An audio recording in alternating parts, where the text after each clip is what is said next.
It's going to be probably overwhelming a little bit, hopefully for the right reasons. But if you need a summary of the slides or you need anything specific, you will have my email address. Drop me an email and I'm going to share it. So I promised a quiz. It's not really a quiz, it's more like a survey. What kind of company would you do business with or work for? Where people look like me, where I feel valued and understood. If you could put it in the chat, 1 or 2.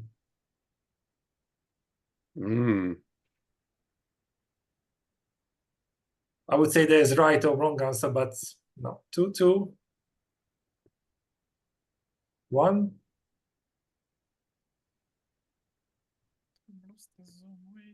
So mostly 2.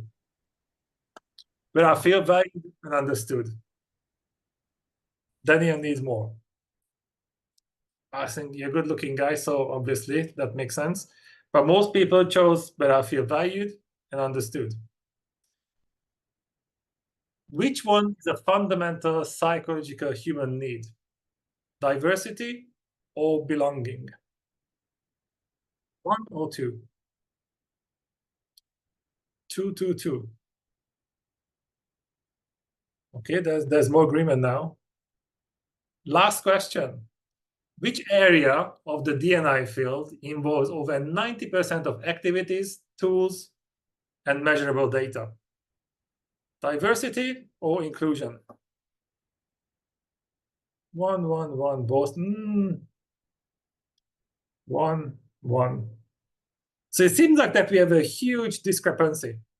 Inclusion is a basic psychological need. This is what most people would want, yet most of the activities go somewhere else. What is the result of that?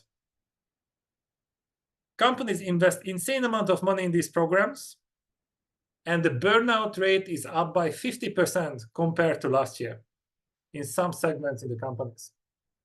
Clearly, that's not a good investment. I mean, the definition of insanity is when you do the same thing and you expect different results. In this case, it's even worse because the situation is getting worse. And this is from 2023. And one of the main reasons is that visible layer of diversity is visible by definition. Inclusion is not. Cognitive diversity is not. And we tend to look after what we constantly and clearly see. This is what Jim Quick said, the American psychologist or memory professor. As a leader or coach, how constantly do you see the biomarkers of high performance in your team? That's a very simple question, not easy to answer it. So today we focus on how to create the right environment and develop the right skills to unlock team potential and attract new talent. Would you like to see the future? You see, this is this kind of webinar. If the answer is yes, I show you what's going to happen in 2030, ideally, hopefully. I don't know what the future holds, but we know the trends shaping it. We know that around 85% of the jobs that will exist haven't been invented yet. We can see how AI is stirring up the pot right now. So imagine what's going to happen in 6 years' time. The world is rapidly changing. We know that there's going to be an 85 million workers shortage. We know that already. And that translates into $8.5 trillion in lost revenue and unrealized gain. Why? Because the world is changing. Because this is healthy demographic. Lots of young people and a few old ones. That is healthy. But if you look at, for example, the more developed countries and regions like the US and Europe, it looks like a Christmas tree, not like a pyramid. And that's not a good news. This is the maximum, not the minimum. This is predictable. You cannot clone a bunch of 20 years old now. That's impossible yet. And if you look at, for example, China or Japan, it's even worse. They are already losing people. So it's becoming more and more difficult to attract talent and engage the ones that we have. This is predictable. This is not far off. But let's be positive because the future can be bright if we can anticipate the main obstacles, if we understand the key trends shaping it, and we know what to learn and how to prepare for the future. It's a pretty good question, and this is exactly what Jacob Morgan asked. 140 top CEOs and 14,000 employees. What we should be teaching leaders now to prepare for the future? He got back the answers. He published The Future Leader, and he came up with 4 mindsets and 5 skills. And that was growth mindset, teamwork, inclusion, global mindset, coaching, innovation, communication, self-awareness, and technology. As you can see, 8 out of the 9 skills and mindsets are directly linked to how much you understand yourself and others. It's all about people skills. There's nothing soft about it. People skills are business skills. It is that simple. And if you are not good at it, the future is not too secure. So if we know that people skills are so important, which is the best solution? Pretty logical question. Google it, and in less than a second, you get 3 billion results. You click on any of them, and they claim they're the best thing in the world, a gift. And you see a lot of testimonials, logos, and you're so confused, and you think, wow, that's amazing. Is it though? Because if you check reality, employee engagement is plummeting more sharply than ever before. It's back to the level where it was more than 10 years ago. So burnout rate is skyrocketing. Employee engagement is plummeting. Something is wrong, clearly. There is money, there is need. The situation is urgent, yet they are not getting the results that they want. Why? Well, this is a good trick. I love your workshop. Fantastic. But that's not a result. It's a result for people who are not experts. Entertaining people, yes, that's great, but we are in the business. We are not in the entertainment business. This is a result. A result is measurable. If it's not measurable, it's not a result. It's that simple. This is a Fortune 500 company in the US, in the automotive industry. This is the global leadership team. This is where they started. They scored very low on motivation and psychological safety. And that's a problem when you have to manage hundreds of people. They worked with our partners for 3 months, and this is where they were as a team. It's measurable, it's transparent. They increased psychological safety by 30%, motivation by 25%. That is a transparent result. This is what experts do. It's not about entertainment, it's about results. And that's the reason why ICQ Global exists. And it's not just a good idea. We work with Fortune 500 companies, national governments, and we have more than 200 licensed partners in over 50 countries who can provide the same solutions. And this webinar is about the insights and the lessons that we learned. It's not about telling you what to do. It's about building awareness about the topic. Because often people get distracted. And the better questions you can ask, the better decisions you can make for your own business. So what do you think the main reasons are why we are not getting the results? What do you think? Because there is money, there are solutions, fancy packaging, but the results are not good. What might be the reason why companies are wasting money and risking their future?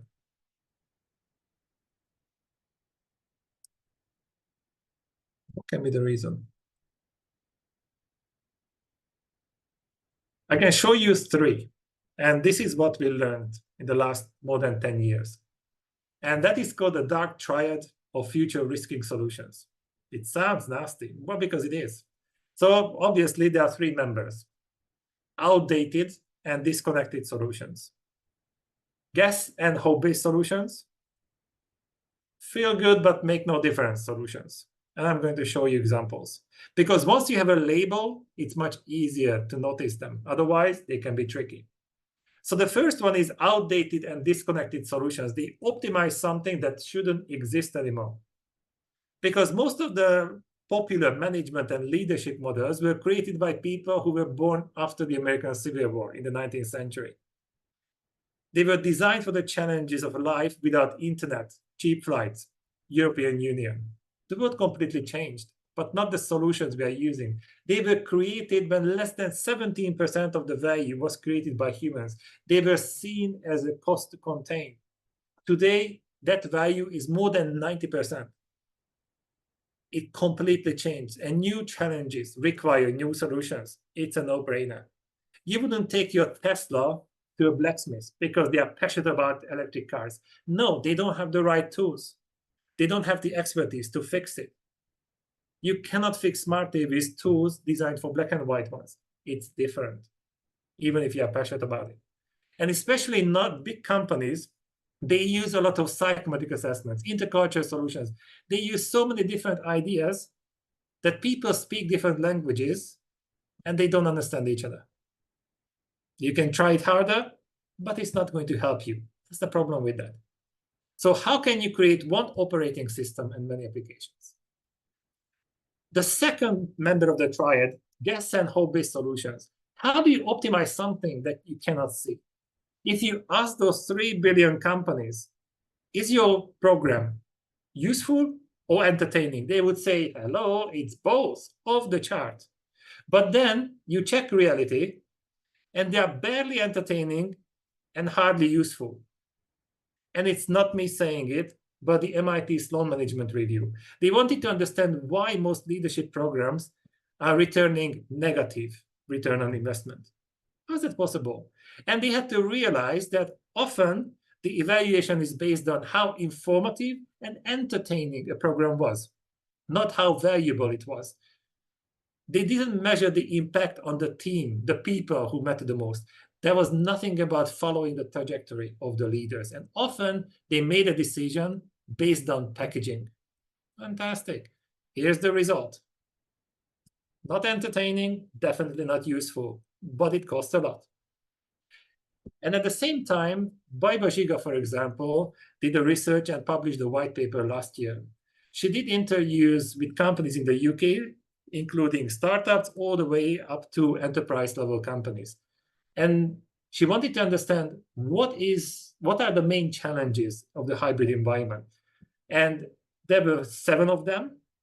But the most shocking part was that it didn't matter how big the company was. They faced very similar challenges, and they had very similar solutions, meaning that only 30% of the companies collected data and measured employee engagement, and 0% measured psychological safety. 0. So often, they just introduce employee engagement programs. I know what your problem is. I'm going to motivate you. And they solve a problem that is not the real issue. And this is an interesting research. They analyzed 90 interventions, employee engagement programs, 90. And only one of them had a slightly positive impact. And that was volunteer work, nothing else. So that means that they entertain employees, but it has nothing to do with engagement. The company is wasting money and probably time. They think that they know what the problem is, and they find solution for that. You can put a plaster on a broken bone, it's not going to heal it. And this is what we often do. The third member feels good, but makes no different solutions. Just because something is familiar or expensive, it doesn't mean that it works. Here's a fancy topic, growth mindset. I mean, if you have it, it's fantastic. But can you improve it? Also, can you teach it? That's a better question to ask. If you ask Carol Dweck, who actually came up with this idea or the concept, she's the one who said in Adam Grant's latest book that it's fantastic if you have growth mindset. But if your environment is toxic, there's no psychological safety, it's not nurturing, it means nothing. It has 0 benefit because you are going to drain it. You're going to suffocate. That is the power of the environment. That's why it's so important. I can claim that I have growth mindset and I attend your course and then, yay, now I've got off-the-chart growth mindset. That's probably not true, and it's not going to be long-lasting. It's about understanding the power of environment. And that's why I want to talk about how to create it. What are the ingredients and what needs to be done? So what is the right environment then? Well, sometimes even though the problem is crystal clear, the solution seems to be crystal clear, you have people. And that's when it goes wrong. People are the greatest asset or liability. It depends on how much they understand themselves and others. This post on LinkedIn went viral. It had, I think, 700,000 or 800,000 views because it hit a nerve. And people thought, yeah, that's exactly what's happening to us. That's the reason why we are not making progress. The reason is that they are not focusing on the three invisible forces that make or break a team. And what is that? Psychological safety, motivational drivers, and cognitive diversity. The only layer of diversity that has proven benefit in terms of performance. The immune system of a team. I'm going to show you all three of them and why it's important. Psychological safety is nothing new. It's been around for long. Kurt Lewin came up with it in the 1940s when he talked about unfreezing an organization, because without that, there is no learning. You can force it, but that's not ideal. But in 1788, they introduced the Chimney Sweeper Act in the UK because people got really upset when they realized that the minimum age to become a chimney sweeper apprentice was 4 years old. I mean, how rude is that? 4 years old kids, go up on the roof, clean the chimney. That's not right. The employers have a duty of care. And it took probably 250 years, and now we have the same health and safety standards pretty much everywhere, at least officially. But recently, they added a fifth category, psychosocial, because they realized that an attack on our psychological safety can cause much more damage than a broken bone or slap in the face. But because it was invisible, it was easier to ignore it and more difficult to optimize it. But then when Google came up with the idea, we need to understand what is the secret of high-performing teams. Then they realized it is psychological safety. It is proven beyond doubt. You score high on it, you make money, you score low, there's going to be a problem. It's that important. And if this is the number one trait of high-performing team, where is your team? Very simple question. Where is your team? Where was your team before a program and after the program? Very simple questions. Yet, 99% of companies cannot answer. We can see the result of that. But safety on its own is not enough. You also need motivation. You need a desire to get things done. And Daniel Pink has a really interesting take on it. He talks about the evolution of motivation. 1.0 is very basic, very primal. Survive, make babies. That's enough. But then when we had to learn how to interact with other people, then we had to upgrade it. The stick and the carrot, pleasure and pain principle, extrinsic motivators. But the problem is that people are amazing. They get used to everything, which means that you have to reward and punish people more and more to get the same result. But also what his research showed was that when it comes to creativity, strategy, collaboration, this doesn't work. You have to upgrade it to motivation 3.0. You have to understand what drives people, the intrinsic motivators. But for that, you have to get to know them. That is the challenge. And this is exactly what Chris Voss, the FBI negotiator, said. There's no such thing as logical, only what matters to someone. And, his job required a lot of skills because lives depended on it. And he came to the same conclusion. Once you understand what drives somebody, you can create that environment. You can connect your message to their highest values. Without that, people are not going to motivate themselves. So if there is a team that scores high on both, they are in the growth zone. This is magical. If they are lacking both, that's apathy. That's not a good place to be. Anxiety is when there's some kind of motivation, but there's no safety. Still, you can make money, but it's not going to last long. And comfort zone, well, that's a very dangerous place because plateau doesn't exist. We are growing or declining. We just don't see the difference often. But here's the issue, that numbers can lie. Often they look scientific, but they can lie or they can hide the truth. So for example, this is an actual case study. That was a team. Yeah, they grow zone, fantastic. They can walk away happy. Everything is fine. Not exactly. This is the danger of averages. Because if you look at the individuals, you can see that some people are in the high performance zone. They're like fish in the water. Others feel rejected and demotivated within the same environment.